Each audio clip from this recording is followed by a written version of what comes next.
All the books of Kabbalah are written in a language called language of branches, in which they use words from our world objects, cup book table, family travels, wars, all of these things that you see in the 5 books of Moses and all the other Kabbalistic books. But they're not speaking of anything in this world. Not a single word of any Kabbalistic book is referring to anything in this world. It only refers to the forces above which create and sustain the things that appear in this world.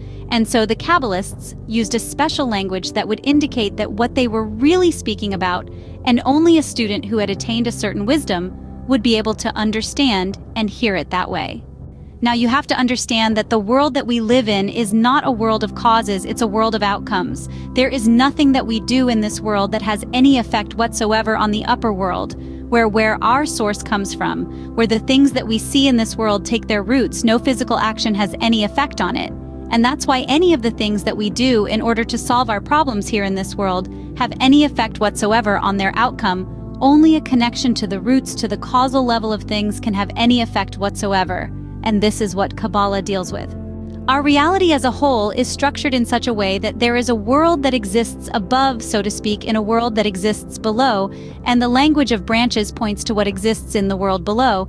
It speaks about this object, let's say a family. You read about it in the Torah, and the Torah appears to be the story of the Jewish people.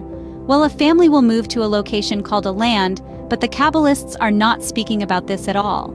They're speaking about the abstract forces above that actually create these things and make them occur. And only a student can understand what's really going on here is the branch level. And this is the root level. So unless a person learns how to read and understand the key to this language called language of branches, they will continue to see things as they exist in this world.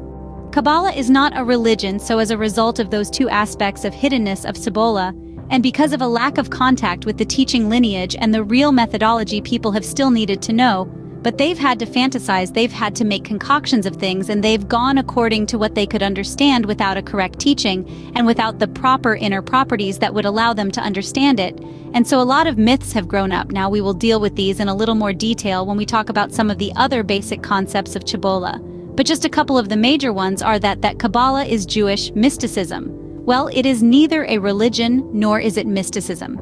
Kabbalah predates religion, is a phenomenon of disconnection from the upper force of speculation and a misunderstanding of Kabbalah, even though it's similar.